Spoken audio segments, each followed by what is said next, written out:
This rather pretty pink flower belongs to a species of onion or garlic called Allium roseum, rosy-flowered garlic, which has the interesting habit of producing these tiny red aerial bulbils, sky onions. Today I'm going to pick and eat some. This will be my first time eating this plant.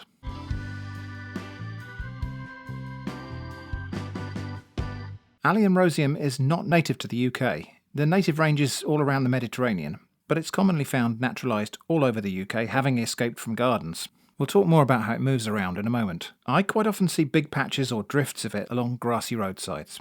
It does spread very rapidly, but it's not a Schedule 9 invasive species. It's not typically as aggressive in its growth or spread as, say, three-cornered leek, which was my nemesis in the last garden. But I would still be very cautious about introducing this plant to my garden. Like other alliums, this plant arises from an underground bulb, essentially an onion. It produces a rosette of slender, grass-like leaves and a stiff, wiry, smooth flower stalk that is anywhere from about 25 to 60 centimetres tall and round in cross-section. On top of this stalk is a loose umbel of pale pink flowers on slender stems which are sometimes twisted or contorted. The flowers have 6 petals but appear bell-shaped because they don't open very wide. The bud that produces these flowers also forms a tight cluster of aerial bulbils, which are up to about 10 mm in diameter.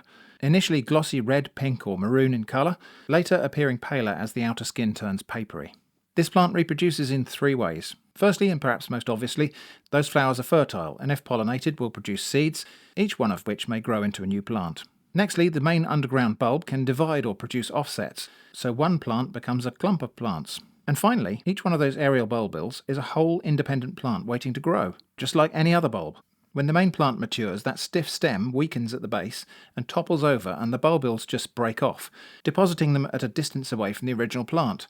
This behaviour is called walking, and it's the primary method by which this plant spreads. Anyway, this is an allium, that is the same genus as onions, garlic and leeks, and like all members of the genus, is edible. The whole plant is edible, although I don't fancy chewing on that wiry stalk, but I will help myself to a few of these little bulbils. They just rub off the plant like this.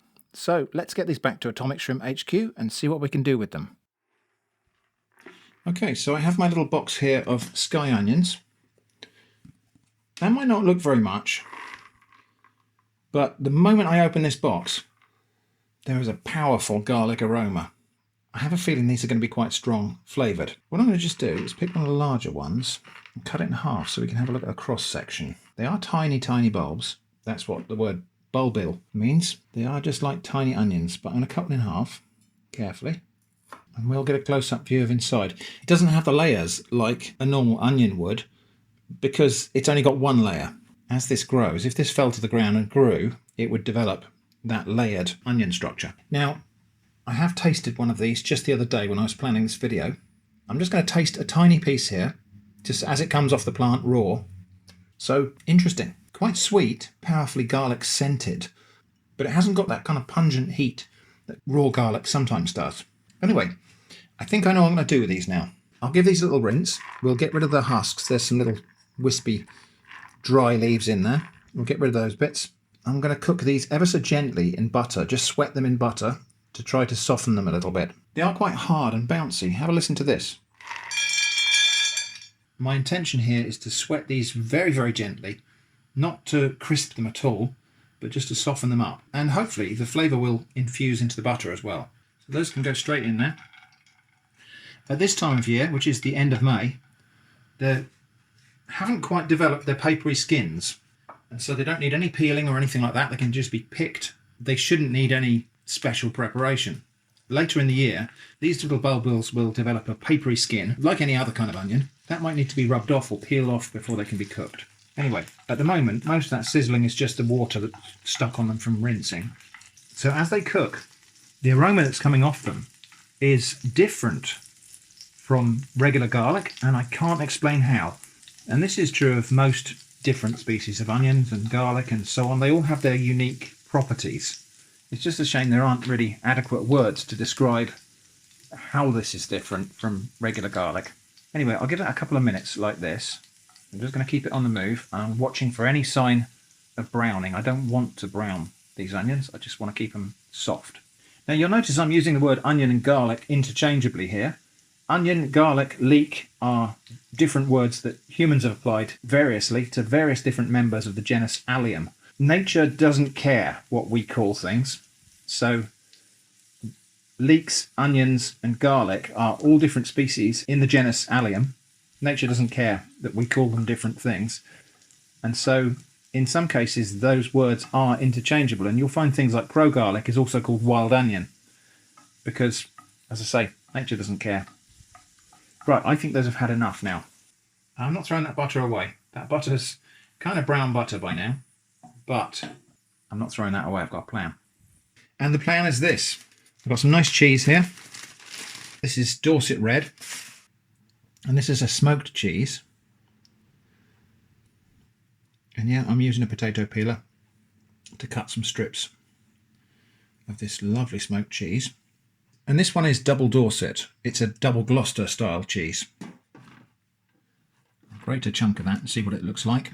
It's quite a lot creamier and softer than a cheddar. I think we're going to need a bit more than that.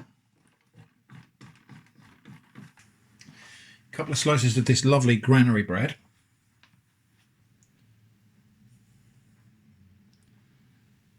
Double Dorset on there first. Sky onions. I was paranoid about carrying these home because I really don't want to introduce another semi-invasive allium to this garden. I say another, I don't want to do that again.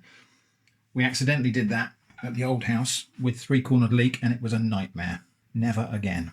This one doesn't seem to be so badly behaved as three-cornered leek actually, so it doesn't create a great big blanket of fleshy leaves. So I think even if this one did get in the garden, well, for one thing, I don't think it would be quite so difficult to eradicate.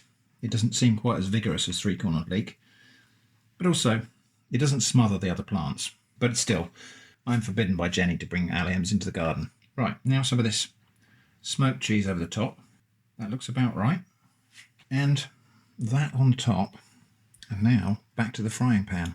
Just making sure I've got all the pieces of onion out of there because they will turn bitter if they are overcooked. A bit more butter. And a tiny bit of olive oil. Not for any other reason than I quite like it. Okay, and then in we go. I'm just going to fry that on a medium heat, hopefully to get that cheese melted inside so it all sticks together. Okay, now very, very carefully, I'm going to try and flip that over in one piece. As if there wasn't already enough. Well, that sounds like it might be done on the other side.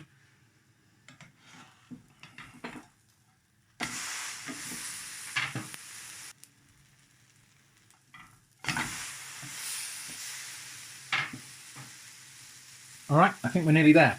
Okay, back over here at the board. Apparently the trick for an Instagram cheese pull is to push it back together after you cut it. Oh, look at the cheese oozing out of that little bit there. That is too hot to eat at the moment. And also these are quite big pieces. So I suppose I should probably cut these into neat quarters. Oh, look at that. Okay. I must resist the temptation for just one more minute, just to let that cool down to the point where it's not going to just burn me. This Double Gloucester style cheese is made with a creamier milk, I think, than a cheddar would be. So it's a better melting cheese, probably, than a cheddar. Anyway, I think we've waited long enough. Let's get stuck into that. Well, interestingly, the garlic is there, but it's really mild. So these little garlic bulbils are just like little peas. And they have softened. Oh yeah, and when they pop, when you bite down on them, there is this little burst of garlic flavour. It's really good. Surprisingly mild. I thought from the aroma that I was getting out of the box that was going to be really pungent. It's very pleasant. I could easily put twice as many of those little bulbils in there, and I don't think it would have been overpowering even with that. When they're lightly cooked like this, they're completely tender. They just melt away in your mouth. So that was my first taste of Allium roseum, and it won't be my last, because this is different from onions and garlic and shallots and crow garlic and chives and ramsons. It's just different. It's got its own unique, subtle flavour. I will be coming back for more of this. So I hope that's been interesting. Thanks for watching, and I hope to see you again soon.